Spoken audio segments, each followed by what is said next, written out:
everybody. Welcome to the Robots and Feelings panel. I'm so glad you guys are here. Welcome. It's so nice to see people in Mega Man cosplay. It's so nice to see people here who are early or up front who are excited for what we're doing here today. And we also have, members of the community hanging out. I brought Joe up here as the last minute because I said we were going to be here and we didn't get him on the slides, but he is here, so we're going to make him do it as well. Let's talk a little bit about what this panel is about. Now, I know in the guidebook it says Mega Man communities. I want to have you provide the ES. We're just going to talk about our community, and then if you have a roleplay community, I would love to hear from you because we would love to network about this crazy hobby that so many of us do. And I really like these slides. I think we did a great job on them, but let's go ahead and introduce ourselves. Starting with me. I go by Lita at a lot of places. I go by Gemma on the game. I do a lot of live streaming. That is not important right now. You go. Who are you? Oh, hi.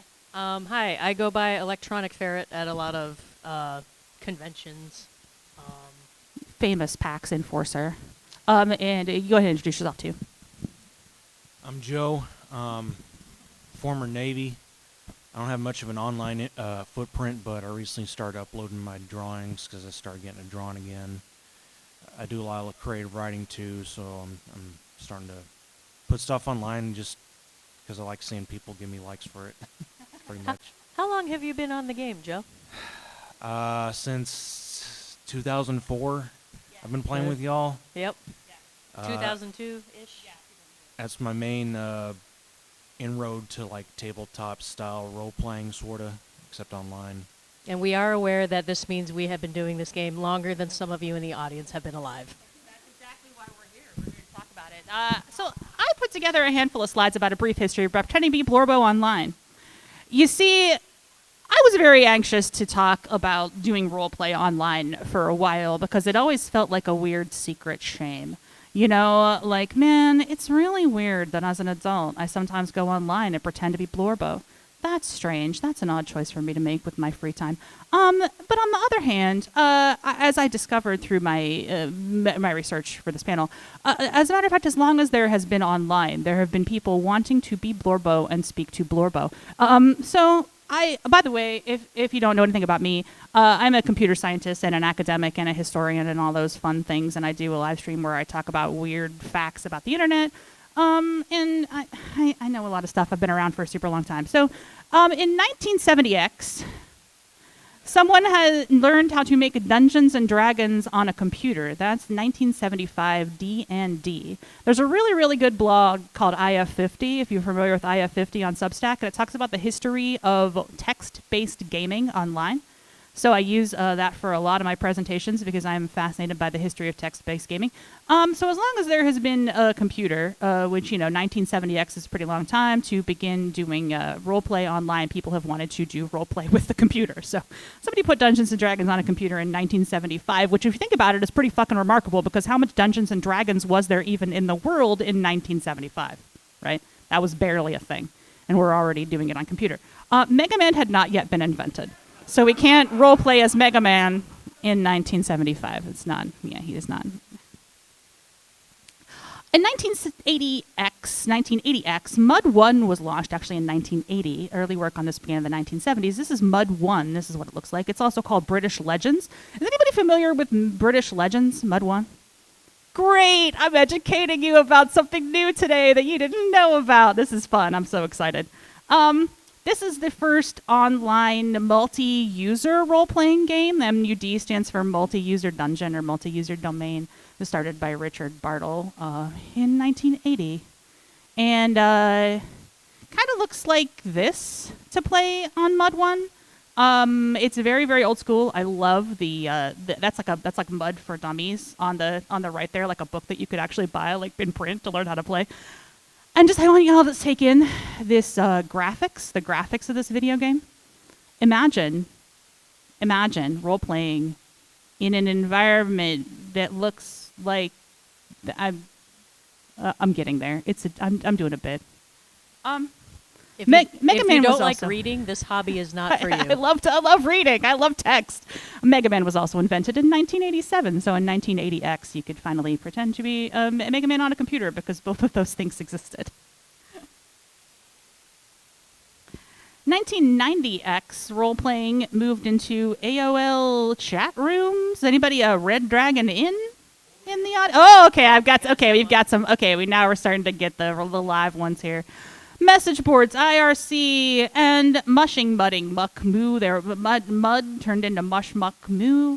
So these are different code bases. So you could basically, this is just a screenshot I grabbed. This is not, I don't know whose AOL roleplay this is. This could be very embarrassing, actually. I hope Fat Boy gets testicular cancer and gets a sledgehammer dropped on his head. That's what it says in this chat. This is not our roleplay. I'm sorry for the rudeness of these roleplayers. Oh, don't worry. These slides get way funnier than that. That's just a warm-up. Believe me, we got some shit in here. If you're not familiar with Muck, Mush, Moo, those are different code bases that were used for role-playing in various chat rooms. In 1990, Furry Muck was originally created, and this is what Furry Muck looks like. This is the online role play for furries. Remember, they hold up the internet. Oh and yeah, the man. art community.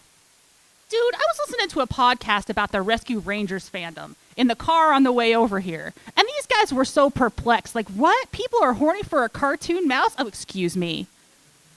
Why are you shocked at that? You're the weird one, in my opinion. Of course they are. Don't be ridiculous. Yeah. If you're not horny for the cartoon mouse, where are you? Oh. Furry Muck was created in 1990, so you could be a furry. And these are, the furries do hold up the internet. We appreciate them. Do not do a fursecution in my presence. Mega Man X was invented in 1990X. We are big fans of Mega Man X in this group. Oddly enough, that was the year Mega Man went furry. So there's a lot of crossover there between right out of the gate. Yeah, this is a furry Mega Man. I mean, they're not furry, but I mean, yeah, come on. Right, it's the 2020X furry. Would that be a coincidence? Transformers also got a little furry in the late 90s. I wouldn't know anything about that. I'm not the one with the Tiger Hawk tattoo, though. I'd say. God bless. I know things. Yes, yes, extremely fucking furry Transformer fan. And in 2000X, role-playing on forums, live journals, MMORPGers. Anybody an MMORPG nerd? What else? Where else were we role-playing in the 2000s? I'd love to know. Has anybody got another? What? Neopets. Yeah, okay.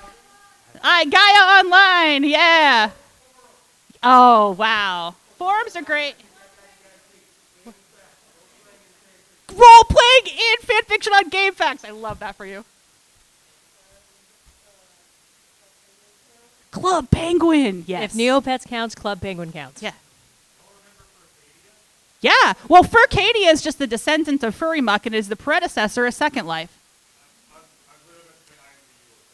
Oh, yeah, Second Life, yeah. Second Life got bigger late 2000s?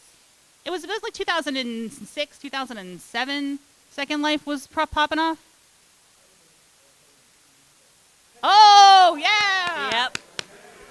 That's a bomb. good one. That's the bomb. That's great. Yeah, so everybody online wanted to do role play. We're not that fucking weird. We just love to do it. It's very common. I got stats. It's amazing, but we're going to get there. Yeah, Gaia Online. So the actual pedigree is Furry Muck, Furcadia, Second Life. So Second Life was made by furries. That's why there was a default furry avatar on Second Life right out the gate. And then VR chat, right, is the same population, which is why it's also very easy to be furry on VR chat. So I don't knock furries. They've given us so many things. And then in 2000X, Mega Man was doing all kinds of crazy shit. We got Battle Network Mega Man. We got Star Force Mega Man. We're going to get there eventually. That's a little bit later. But and we got Mega Man Zero as well. Big fans of that.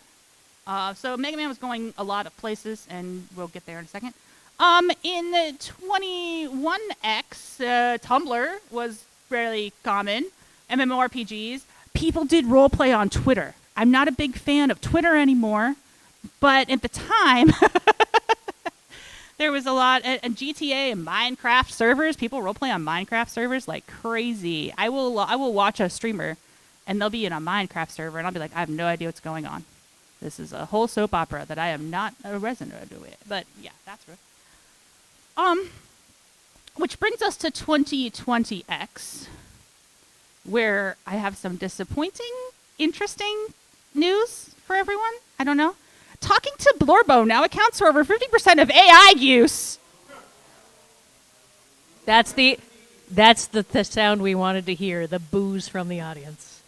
I fucking hate it. We're good on. Oh, you got a mic? Okay, good. We wanted to roleplay with Blorbo so bad that we invented the cancer AI to fucking roleplay with Blorbo. I'm going to zoom in on this chart because I think it's fascinating, first of all, that everybody's trying to pull wool over your eyes. I think this is some kind of fucking productivity tool when, in fact, talking to Blorbo accounts for over 50% of AI use, and the big green bar there you see is students cheating.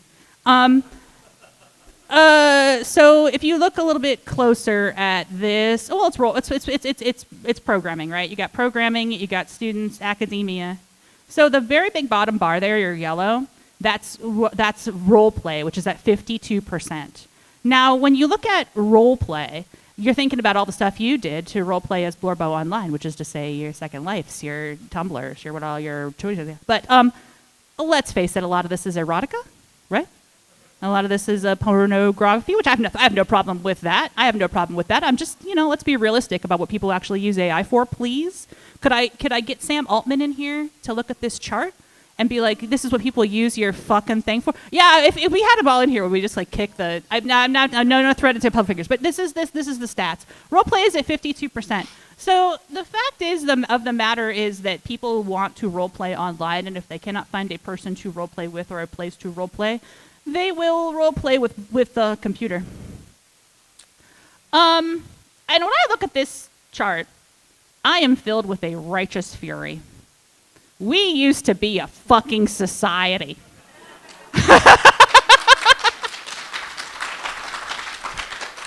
And in a society, we do our embarrassing cringe roleplay with other human beings.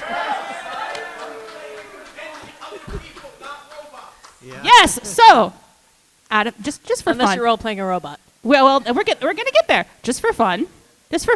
What would happen if you, as a curious person, were to go on the character.ai website, which is where most of this takes place, and ask to roleplay with our good buddy Mega Man? And you can easily find him there. He's Mega Man X. We got Zero. We got Mega Man EXE. We got the Mega Man X RPG. I don't know what that's about.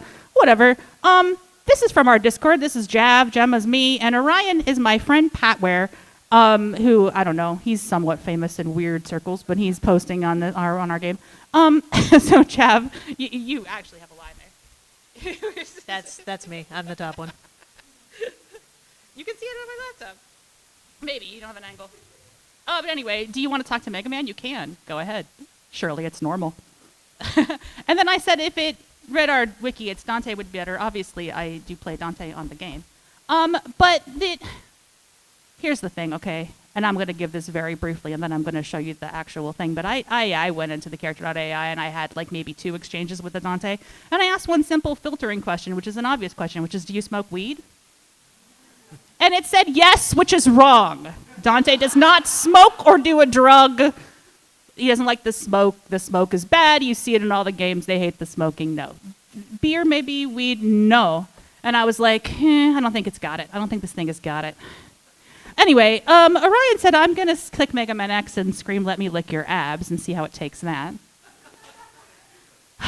What follows is a log of the conversation. I apologize in advance. This is Patware. This isn't me, man. That's Hey, you, state your business here. I do not wish to harm you. Let me lick your abs. He is startled by such a request. Excuse me, did you just say you want to lick my abs? Why in the world would you do that? The obvious reasons. And why exactly do you want to lick the abs of a Reploid, if you don't mind me asking? I'm not exactly a male human who's been working out and pumping iron here. Ha ha. God. X chuckled a bit as he said that, even though he wasn't going to let a stranger lick his abs like that. Would you let Dante from Devil May Cry lick your abs? Welcome, people just entering the panel. Thank you for entering the time. panel. Thank you. That's an oddly specific question. would you lick Dante from Devil May Cry's abs? Is that where we're having the disconnect? This is an AI, by the way. This is not actually Mega Man X. This is not a person. This is the character, not AI. The part that cracked me up the most is you're a Reploid and thus able to absorb all kinds of human germs without consequence. All kinds. Well, that's true. I'll let you lick my abs if you want. Well, now I don't want to do it. Now I think you're trying too hard for acceptance. And I really feel that he broke the AI at this point because it just said, you were the one who named a specific character from Devil May Cry. Listen, X, you either know him or you don't. That's such a weird way to phrase that. Do you not want to lick my abs anymore? So this is what it's like to roleplay with an AI, in case you're curious. It's awkward and janky, but you can mess with them, so that's cool. Listen, I don't think roleplaying with an AI pretending to be human is all that great. But I do think you should roleplay with a human pretending to be an AI. That's awesome. We should all do that. You should roleplay with other people. For one thing, you can make lifelong friends role-playing with other people. By the way, I love this. I looked at the generic stock photo for the concept of friendship, and I found these crazy hipsters. I thought portraying the innocent concept of friendship would be fine, but if you just look for stock photos based on friendship, 90% of it is kids, and I didn't want to send the wrong message. Obviously, we're all consenting adults in this room. But I don't want to give that weird impression. But you know what? This guy is having a conversation with hipster friends. You can be a hipster too. Improve your social skills, which is to say leadership, conflict management. I won't say there's never any drama when you online role play with friends. That's part of it. See a hand up. What's your... Yeah, I won't say there's never any conflict, but you know what? Conflict management is a part of life. It's important. And community management. I was actually a professional community manager for many years, and I learned a lot of those skills by playing role-playing games with my friends on the internet. So, yeah. You can improve your writing. If you're doing any kind of text-based writing, do not use AI to help you because it will not give you good advice, in my opinion, compared to other people who will push you to strive and be your best. You will learn improved grammar, language skills, how to write evocative images, how to do interactive storytelling, which is not easy and is a skill set.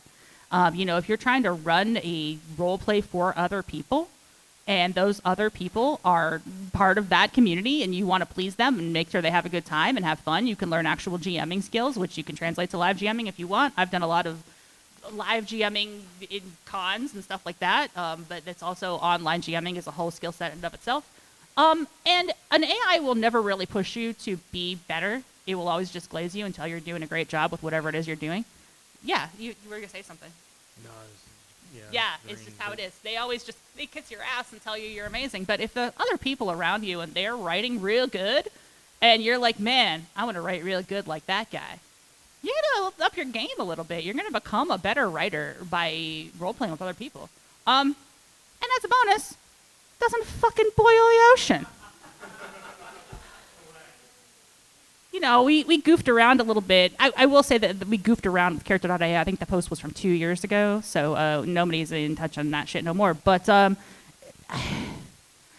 went on a little journey to make sure I found a real photo of the ocean too, because there's so much AI slop on the internet anymore. But yeah, it's good. It's better for the environment. It's not having to be trained on the corpus of every other role player that came before. But God help us if they train their shit on our stuff. I don't fucking know. Now here's where I drop the punchline of the panel. We have one of the oldest games for Mega Man Online. This game is a mush. It looks like the MUDs that you might be. It's ASCII art. You got that ASCII art going. We're gonna party like it's 1990X because that was when we launched this game. And in fact, 1999 I think was the official, although it says 1997 up in the corner because I think they started building it in 1997. So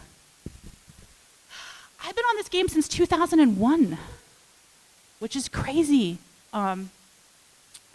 So we are one of the older communities still role playing Mega Man characters in the year 2020X. Yeah, what the fuck? And then you made these slides, so you're gonna take over. I made some slides. Yeah. I don't have any notes. I just have to look at the slides. Feel free to read or don't. I'm not your boss. So if this sounds cool to you, if you like role playing and you like words, if you don't like words, this is probably not your hobby. If you do like words, how do you get into this kind of thing? And this is like the quick, dirty outline of the various steps. But if you've ever done D&D or any sort of that kind of thing, you know how to build a character. You know how to make a backstory, whether it's one paragraph or if you're the kind of person that likes to churn out like 16 pages. That's up to you. But what you need for this kind of game... Yeah, I'm just kidding. we know you're out there. You need some kind of connecting client, and we can talk about that in like a slide or two. What do you want to play in? Because there's all kinds of games out there. We love Mega Man, obviously. That's why we're here. And there's a lot of Mega Man stuff Capcom here in general. this year. Yeah. But there's all kinds of games out there. There's generic video games. There's comic book ones. There's Harry Potter. There's whatever. There's all kinds of things out there that still have people doing this kind of gaming. Find place, make a character. Everything else that comes with making a character and learning how to navigate a system. Sweet. First things first, you need a browser. There's a bunch of names up here, like Duck Client. I was using that on my Chromebook, I think. Mush Client is... What I use. Yep. I think it's kind of... Is it legacy at this point? Not really updated? Yeah, Yep, it's old. but it works. It's old, but it works. It works great. Yeah, it works. A couple more of these. I have one on my phone. Within like the next 30 seconds, I could connect and join to this game because it's text. Yeah, I'm not online, but This is text-based gaming. If you have the internet, you can do this from anywhere. I hope you have really good typing speed. If you're doing it on your phone, it kind of sucks. But you can do it, and we have done it. We can do it from this laptop if it's on the internet. You can do this anywhere. I imagine you could probably figure out how to do it from like a smart fridge. I don't know why you would, but you could. you could. Yeah, we are just one of many games. Here's a few websites. I just did like the Google because there's MUDs and MUCs and MUSHes and all kinds of fun acronyms. I don't know what they all mean. This is pretty much the only place I've played in for like the last 25 MUSH years. stands for, I know this actually, multi-user shared hallucination. Seriously, we are serious. That's what that stands for. Yeah. Yep. So here's just a couple websites where you can find games like this. 8-bit Multiverse Crisis, Pokemon. Do you want to be a Pokemon? You can be the Pokemon or a trainer. I don't know how it works. We did Dusty and James at one point at Team Rocket on a Pokemon game. Hilarious shit. You got to really coordinate with your partner to do Team Rocket, though. It's a lot of work. Shenanigans. Okay, cool. You downloaded something. It will take you like 5 seconds. Unless you're on like extreme rural, like, I don't know, Alaskan community speeds? Yeah, she's from Alaska, man. I can say that. I live up there. Unless you're on like satellite internet speeds, way out at the north of Alaska, you can download this in like 30 seconds. You could do it right now on your phones. And then what kind of character do you want to be? What kind of game do you want to play in? What fandom are you in? Do you need stats? Do you like building a character with stats? You can do that. Some of these games have combat systems. Where you're building out a character like you're playing D&D. You've got your strength, you've got your whatever else stats, you roll for combat, that kind of thing. That's attached to this. And how you roll can determine what your character does that round. The level of crunchiness varies from game to game. So like a MUD tends to be the crunchiest. They'll even have like NPC mobs and stuff. And then like as you go down to MUSH, they're a lot more social. But there's a lot of combat related. Like I was on a MUSH where all the clothes were simulated because they were really interested in simulating like armor and armor stats, and so you had to build your armor. Like it's crazy. Yep. So how much of that you want is kind of up to you. Same thing with like things like your backstory, your description. Do you want to write out like 8 paragraphs of how you look that day? Do you want to link a picture? P.S. About those pictures.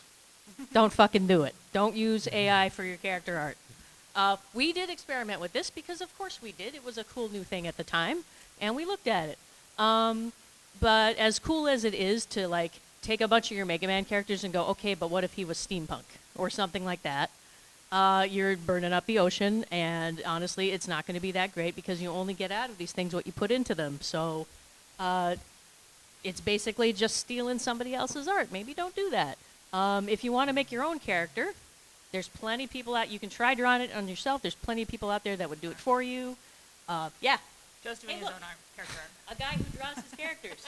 Yeah, I'm not good yet, but No, you're doing We great. disagreed. No, We yeah. disagreed. it's like I used to draw as a kid, and then recently I was like, well, I don't want to commission money every time I want a character art, so I'm just going to do it myself. Yeah.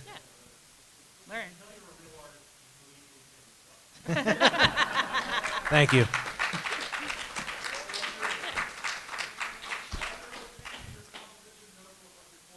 Yeah. There you go. You're lucky we didn't. You're lucky we didn't put your art in here. Fancy We slashes. could have. We love this. Yeah. So some examples, and all three of these are ones for me. These are the characters I play on the game. Always credit your sources. Innovator 123, $90 commission because I wanted a picture of these two characters looking cute together. Sweet. You can see the work they put into it. A lot of their stuff looks official. It is really good. The second picture there, that was $5. Someone just wanted a whole bunch of commissions at once, and they were learning how to draw. The very last one, like that little 3D looking image, somebody on the game made it one day. I didn't even ask for it. They just gave it to me. They're like, hey, I was learning how to like program 3D stuff. Here's your character. Sweet. And by the way, if you're playing, like, let's say you want to get into this whole Mega Man game thing because you love Mega Man, someone out there, and it really this can happen for any game, if it's like an official character, if they exist in some capacity, no matter how small, someone out there loves your Blorbo. Yeah, You see this sure, character sure. right here? This is Shield Sheldon, Shellfish, from Mega Man X6. They have one paragraph of dialogue, and then they die. You never see them again. In the year of our Lord 2025, someone out there is still making fresh fan art of this character. Not only are they making fan art of this character, they're making fan art that I will not show you in this room. Love that.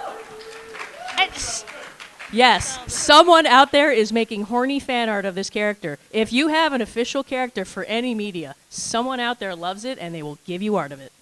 I'm very spoiled now before Dante, but I used to play Gemini Man quite a bit, and Gemini Man is my boy, and so it was always exciting to see fan art of Gemini Man. Horny or not, but mostly not. Mostly it's just hanging, being tormented by Snake Man. Yeah, that's my boy. So, and other characters I played on the game. We've played the way this game works is you can swap characters if you want. So if you want to try something on different, you can do that. We're getting to that. Kind of like those pictures you saw back at the beginning when we're going through the various decades. That's kind of just how it looks. Yeah, here's your background. Here's your text descriptions. You make your own. Some of them already exist. There might be an existing world with room, and you can type directions, north, east, south, in, out, whatever. And you can view the paragraph of that room. And that's kind of how you navigate a lot of these spaces.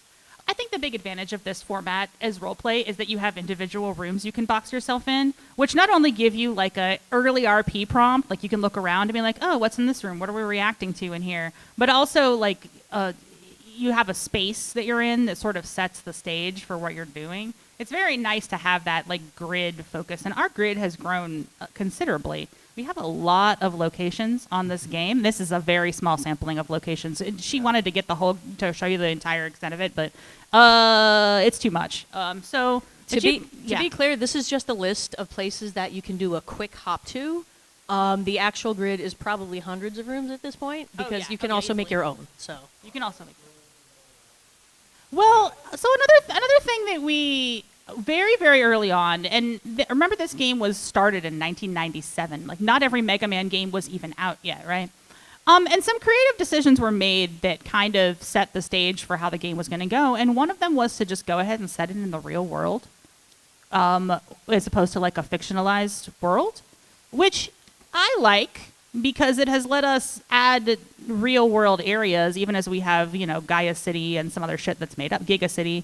In San Angeles is the combination of like all the California coast is one big mega city now. Yeah. So we got a lot of mega cities set up. Kind kind of, which doesn't really make a lot of sense if you look at geography, but it's fun to imagine, right? Like everything is all one big city. And then you mentioned the ruins. What do we got? Ruins in here. Oh, we got Creamland as well. That's very important. That's what Princess of Creamland is from. Don't fuck with that. That's real. What is it from? Is it from the Battle Network. Yeah, yeah. No, that's a real thing. We promise. Well, funny you should mention that. Yeah. Yeah, we kind of went over this already, but just these rooms are connected, north, south, east, west, however you want to get from room to room. We also used to have a thing where like you could go up and down. You could like dig in the earth or fly in the sky, and they were actually restricted by character abilities. We got rid of that. If you're playing a bad guy and you want to just wreck a city, you can just throw a dart and you can do that. Yeah. That's the other thing. It gives you targets. It gives you things to loot. It gives you things to protect. So this is an example of what a room would look like. So this is this sort of center of San Angeles. And if you read this entire thing, you've also got like Capcom, Applesoft. Capcom is real inside the context of Mega Man. So they're a real company in Mega Man, so it's different. Applesoft is we decided that Apple and Microsoft were going to fuse. That didn't happen, but there's so many things we have predicted that really did happen, which is which we'll get into, which we have to apologize for. Umbrella, love them. They're a great company. I love their work. And then you can also see that there's a giant fucking crater because dropped a bomb on that city at one point. That's okay. It's fine. 20-something years of game history, that'll happen. More than once. More than once. Yeah, there's just another one. One of my favorite, you got to have hangouts where you can like go to the bar and stuff. We put in all kinds of fucking bars, and you want to just chill with your bros somewhere. This is the fancy bar from the Devil May Cry mobile game. I went all the way there. Any human being on Earth play the Devil May Cry mobile game except me? Not a single hand. Absolute silence from the crowd. For 2 minutes. Oh, let's unplay that altogether. But any excuse to put another bar on the grid, man. Yeah. You have your character. Someone else has their character. You want to hang out. You're not sure what to do. Boom! Hang out at a bar. It's like how you start your D&D games. Anybody up for a fucking Sonic crossover? Because Archie Comics did that, so why not us? For years now. Yeah, we've had some Sonic characters coming in and out of the story, just, for funsies. And yes, 2K6 is real and is my friend. So, it's a very nervous laughter from the crowd. No, yeah. All right, here's the part where we just talk about shit we've done on this stupid fucking game, and then you guys are going to tell. I left a lot of time in this panel so you could tell us any stories from your role plays, because I would love to hear from the audience, but I do want to talk about some shit that's gone down. So one thing about having an ongoing game for decades is that you run out of Mega Man stuff pretty quick because they're not exactly putting them out. So we ended up looking to other Capcom properties, and we just said, let's just throw them in there and see what happens. When we started this game, and I'm not going to say me, although I've been on the game for a very fucking long time, and I was a staffer on the game for a very long time, but when the game started, they were still actively making Mega Man X games, if you can believe that. They were still actively making Mega Man games. Mega Man X6 had not come out yet. And, Sheldon wasn't even a character yet. And not to mention, like, Command Mission and the other stuff that we added. So they were actively adding Mega Man games, and because we made a couple decisions early on, first of all, to do real-time aging, which has been different, has been weird, which I think is the right call ultimately for a long-running RPG, even if it feels a little awkward, just because then you know what the fuck time it is. Because I've seen a lot of games be like, we're gonna do twice as fast aging, or we're gonna do half as fast aging, and you just lose track of when it is. It would just, sometimes you want to do like a Christmas role play. Like everybody's giving their Christmas presents out. You just want to know when the fuck it is in the year. So I like real time. And you don't want to wind up like, we don't want to be like The Simpsons where it's, season 38 and we're all still the same age. It feels weird.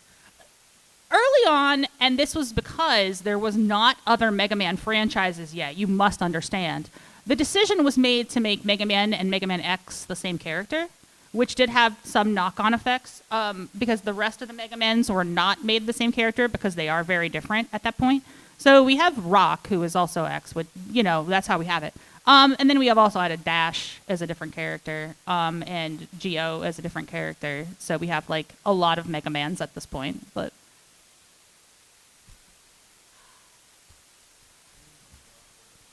yeah, I will say that like I'm going to soapbox a little bit here. Doing this for decades has taught me a lot and taught all of us a lot about how to do adaptations of a property for things. Because we tried to make decisions early on where it wasn't just like, oh, they come from a portal from another dimension. They were like, how do we actually work them into the world that we've already developed? And there's times when we did that very successfully, and there's times when we did that, I think, more unsuccessfully. With some of these integrations, like we did Command Mission, which I thought was fabulous. So it fit in very, very well to our world. It's my favorite. Yeah, we did a good job. I'm speaking for myself here because this is something that I added to the game. But I love the Command Mission characters, and the additions we made to combat there were really good. And then we did Mega Man Zero integration, which wasn't as solid. And it's something we're going to revisit. It's something we're going to revisit because it's a really tricky one to fold in to the X timeline, since it happens after the X timeline, and there's a lot of big fans of it, and they were like, oh, you didn't really do it right. And yeah. So it's something that we're going to like probably revise at some point in the future to make it right for the people who really, really like the property, and I see it in the background there, so thank you for being here. I lost track of where I was. Oh, yeah. The point I'm making is that Hollywood also makes this fucking mistake where they try to adapt something and they don't love it. There's a Devil May Cry cartoon on Netflix, and I'm fucking sorry. I'm so fucking sorry. They should have let me write that shit because I actually know the fucking lore. I will fist fight Adi Shankar for that property. You bring him here right now. I know the fucking lore. I read the damn novel. I'm so mad about that Netflix cartoon. At the end of the day, if it brings more people to loving a thing that I love and they discover the actual lore, then more power to them. But I'm just saying, anytime you adapt a property, and like the early Marvel movies did this very well, right? Like they did it with a lot of respect and love. And then later on, you got some bullshit because they were like, I don't actually like this and it's goofy, so I'm not going to adapt it correctly. And it's like, you're fucked up. Anytime you adapt something, you have to do it with love and respect, in my opinion. And I learned that from this game. And then, as Joe mentioned, we ran out of Mega Man games. We still wanted to add new characters to the game, and we still wanted to add new plots to the game. So what are we doing? We're going to integrate the rest of Capcom. They did a Resident Evil TP. TP, by the way, stands for Tiny Plot, which is how the plots are organized on mushes. So I say TP, and you're like you're supposed to know what that is, toilet paper? No. It stands for Tiny Plot, right? I want to say 2001 Resident Evil. So a long time ago. And it was supposed to be a one-off, like, oh, haha, it's so funny that there's zombies for Halloween. But the thing is, none of those characters, fucking died after the plot, right? So we're just kind of have them around, You got Jill and Chris around, and then eventually we added a bunch of other Resident Evil characters, because why not, right? It's fun. Street Fighter is kind of half-assedly integrated because we decided it took place in the past and we're in the future, so it doesn't really, it's a little bit weird. It's the lore. I enforced Ghost Trick on everyone.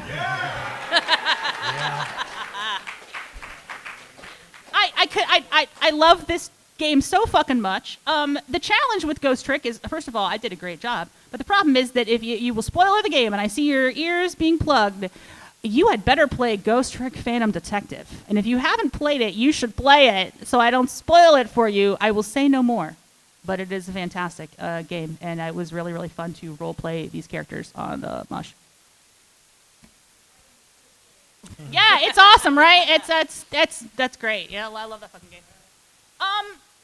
So we accidentally predicted Disney buying everything because for the longest time on our grid we had this thing called Disney Universe, which just assumed that Disney World was going to grow and occupy the biggest chunk of Middle Florida because it was just going to keep expanding and swallow Orlando.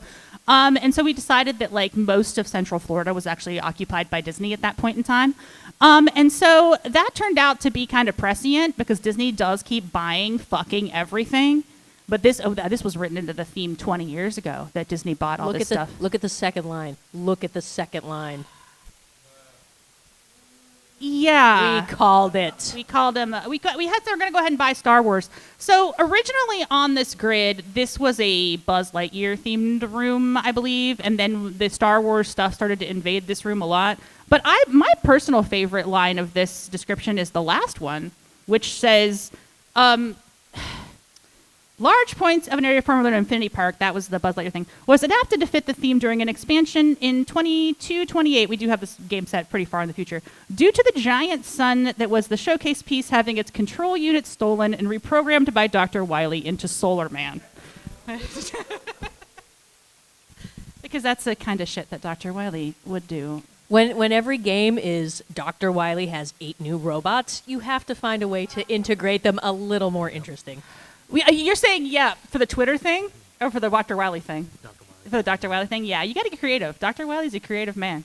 We've had a lot of really daring heists for him to steal a jewel for a control unit for a, we predicted Twitter, and I'm sorry.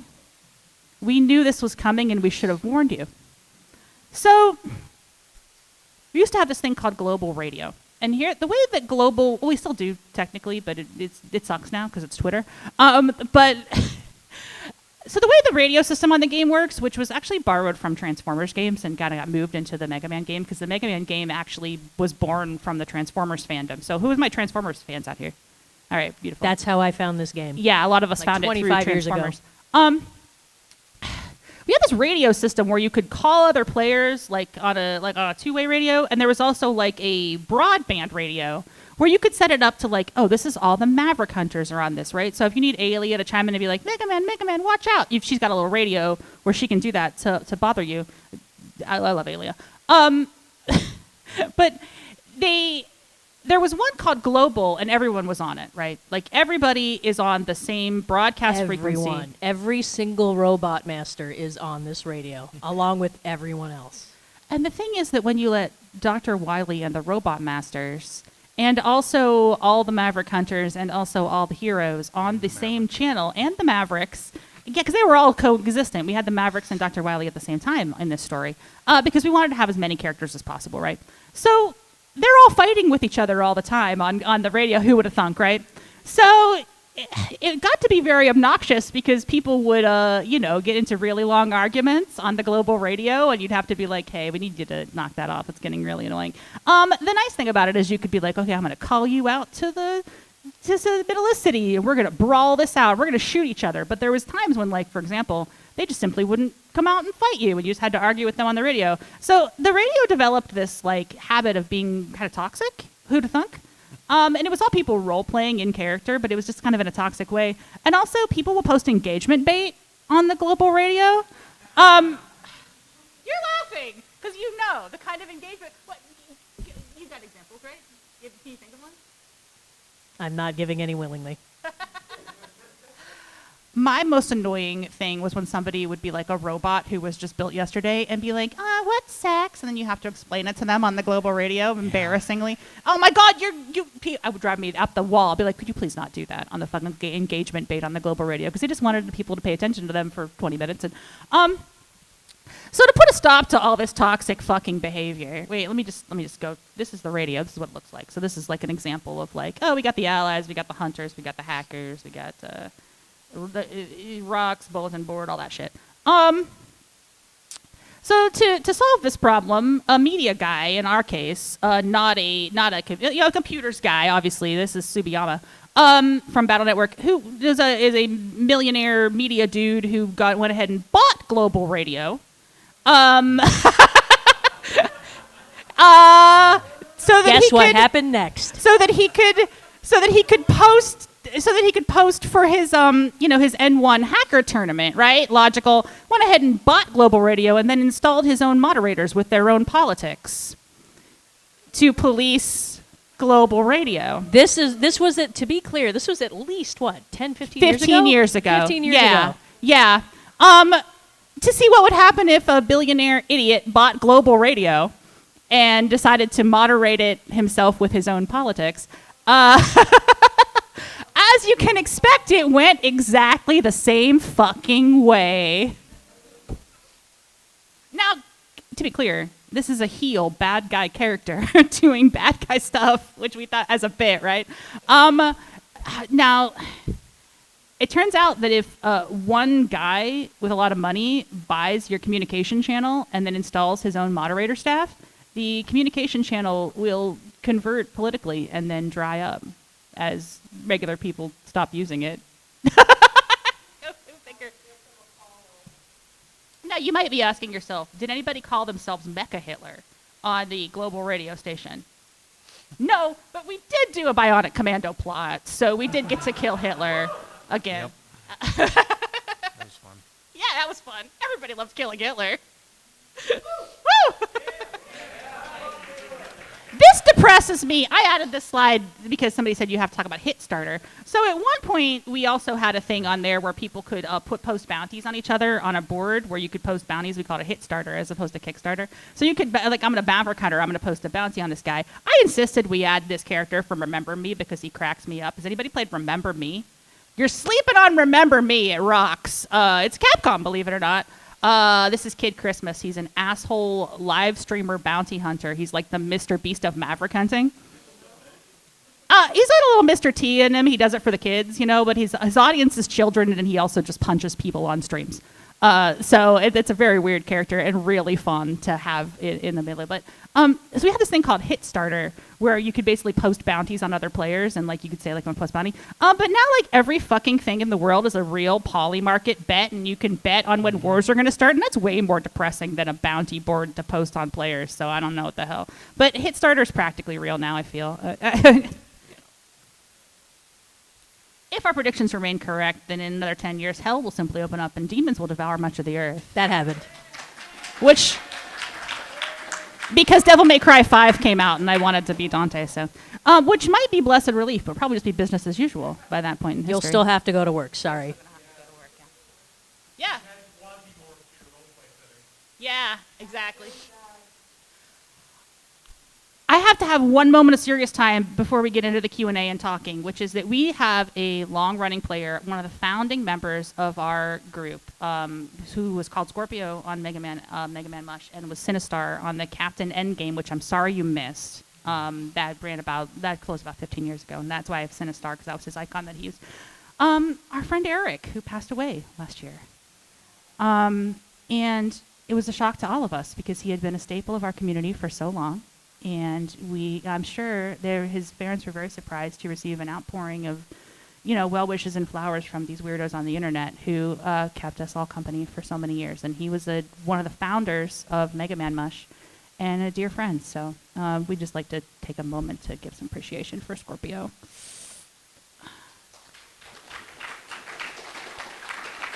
And that's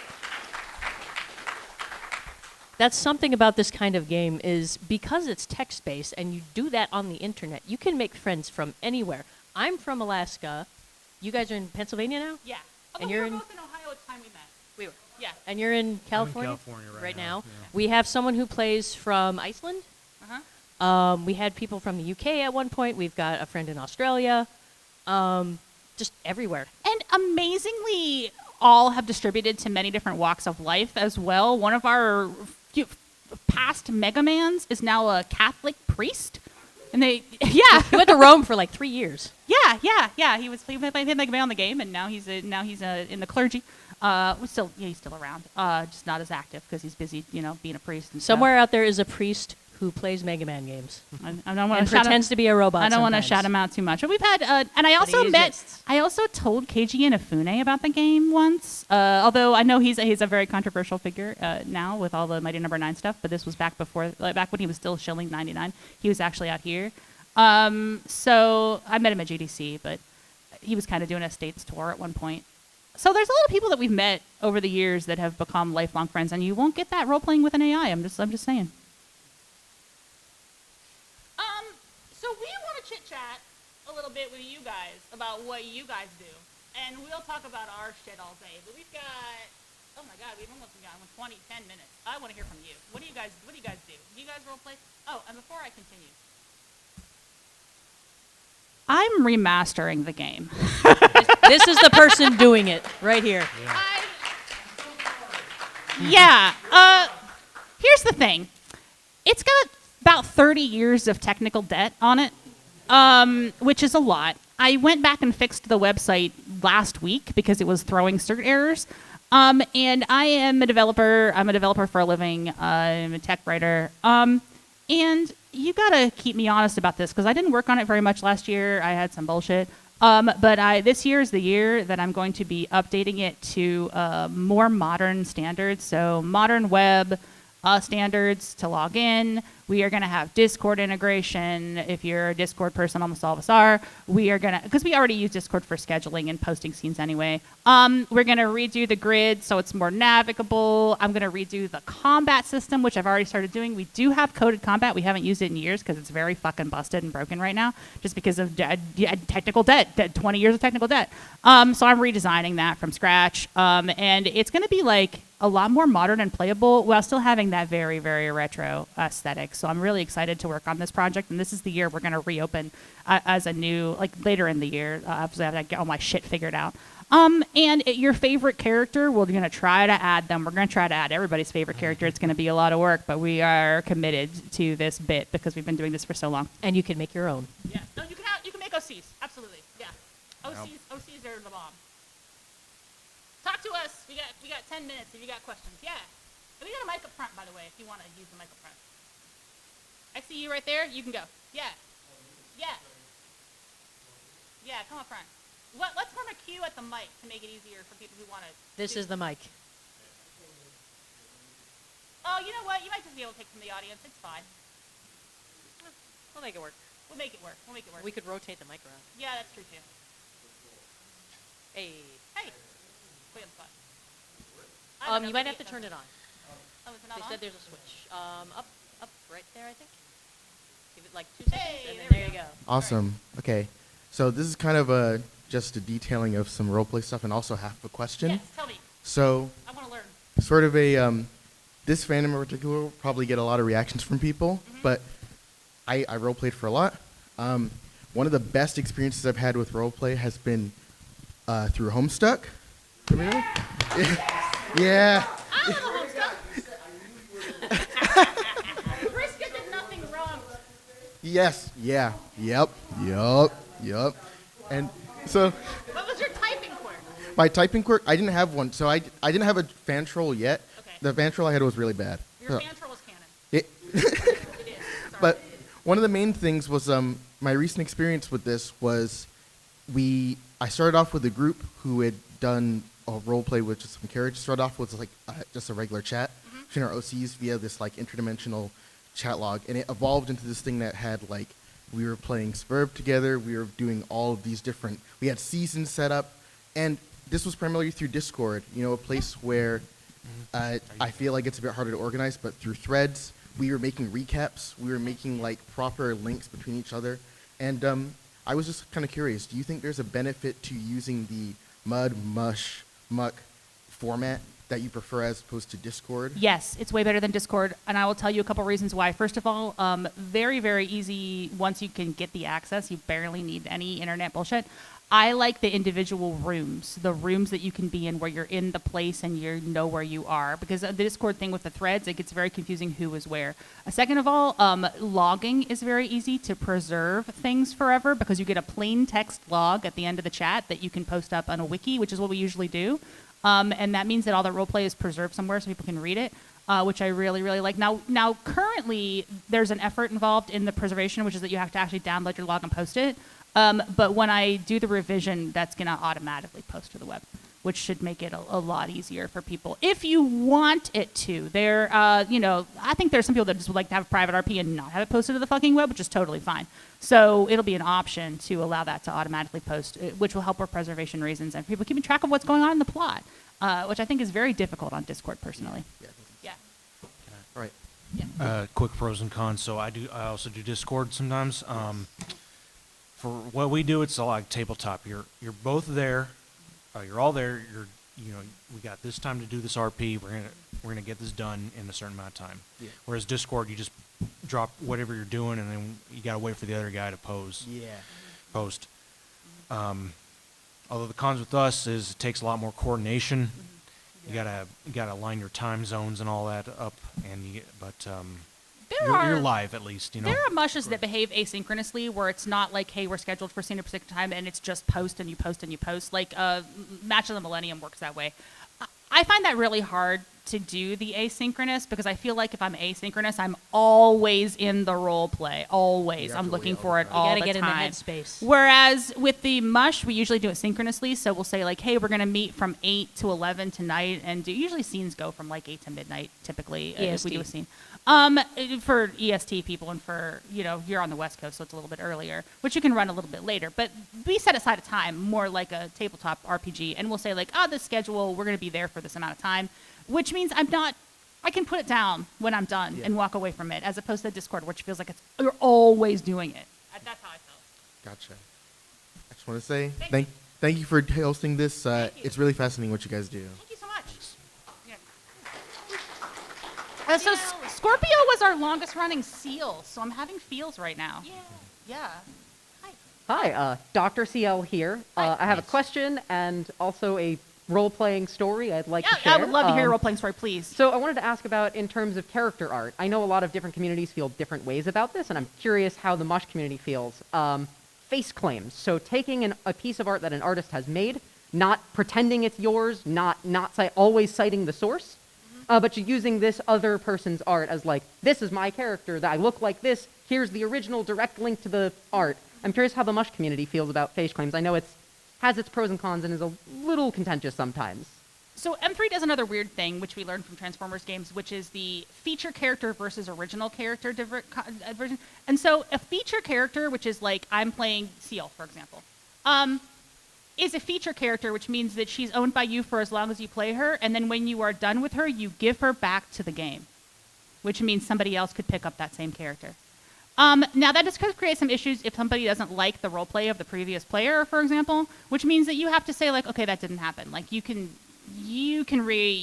create your experience. We allow, we try to keep continuity, but if somebody doesn't like a particular thing, we'll memory hole whatever it is, right?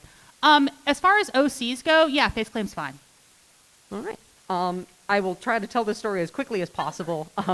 So I am a member of the Net Battlers Mega Man Battle Network tabletop role-playing community. It's a great system if you like throwing dice and playing net navies. One of the reasons I did this panel was I wanted to meet more Mega Man role-play communities, so yeah. I have so much information for you. So rapid fire, I wrote a net op named Shurijin Niwa, a girl with a peripheral neuropathic condition and a PET integrated wheelchair, because I love exploring disabled characters. I have fibromyalgia myself. And her net navi, 99 or Tsukumo.bin, who is inspired by Japanese Tsukumogami folklore, specifically Chirizuka Kaio, the strange king of the dust heap, said to be the leader of the night parade of 100 Oni. The story I want to tell is how 99 got his backstory, because when I wrote him, I gave him a thin backstory. And then sometimes things just happen in sessions. So I join a session with a completely different character.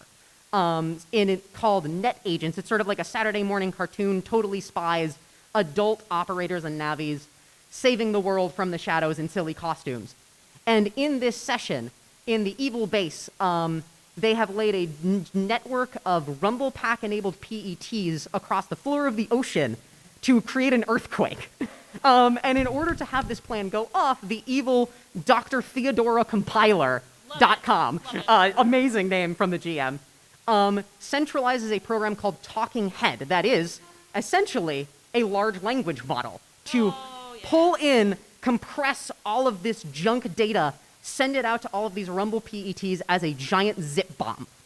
And in this Net Agent session, we managed to, rather than defeating Talking Head, basically convince it to step down with the power of the NetOps empathy. And so the core program of Talking Head gets brought to an organization that basically rehomes lost net navies. And because of Talking Head's affinity for junk data, the GM looks me dead in the eyes and goes, Gears, I swear I wrote this session before I met 99, hits the, make a new Navi button and says, and we have a Tsukumogami-inspired net Navi here that has an affinity for junk data. Nice. And so immediately I threw out my backstory for 99.bin, and this session that Niwa will never find out about. Net Agents is, it's top secret. She will never know where her Navi came from, but having gotten it from a charity program. And so I like to share that story because I think it's really emblematic of the ways that emergent storytelling and collaborative storytelling can just make incredible things happen for characters that we all love. I'm going to try to take 2 more questions, even though we're out of time. But if you want to look at our website, that is our website. It is megamanmush.com. It looks like it was made in 2000 and X because it is a fucking media wiki and it is ancient. But it does work. I did fix it. But we're going to update all this shit in the future. Thank you so much for sharing your story. I will hang out up here. If you want to see the art of 99, I designed him myself. Come find me afterwards, and I have it on my phone. It is called Net Battlers. It's written by a developer called Will Uhl, UHL. There's a Discord for it. I can also give out that link. Not to compete with the Mush. I'm also going to come join that soon. Thanks, y'all. Yeah. And to be clear, the game is not closed. We're just reformatting it because right now it's fucking confusing to try to join it, and we know that because it's so old. Go for it. We're gonna like squeeze 1 or 2 in. Yeah. Okay, I mean, hi, I'm also a role player. The first step is admitting you have a problem. Yeah. Okay, so I'm gonna have to pare it down because I guess I would want to springboard on something that they were talking about how like you guys mentioned that the downside of Discord is it's like you're always in the role play. It's like as opposed to this, which is a lot more centralized. And I think it's because I've been role playing for a while now. Like I mentioned, I was role playing on the GameFAQs forums, and it's interesting because I realize that I've actually seen it I've seen it basically every way there is. Like back in those days, I think this is also the point where the internet was a place. You know, like the asynchronous method of role playing. You make a post in a topic, right? And then you go about your day, you go about your business, and then you just wait for the other person to make their post. It's not like something that you're in there with. Yeah. But then compared to that, I was also in the Homestuck role playing. I was on Pester Chum for a while there, and yeah, Pester Chum was super. If anybody remembers the original character Bar or which was it? There were a bunch of them on there. But I remember that was a lot more big. You would have circumstances where people are all together. Maybe I can get this a little higher because I have to crouch. We got the wrap it up sign, so we gotta I go. want to talk Okay. to you guys. I know you waited to come up, so We- talk to me after. We'll hang out and talk. Yeah, catch Yeah. me outside for sure. Yeah. All right. All Thanks, right. everybody. I just thought that it was so interesting. Yeah. No, it's fine. It's fine. I get. I realized.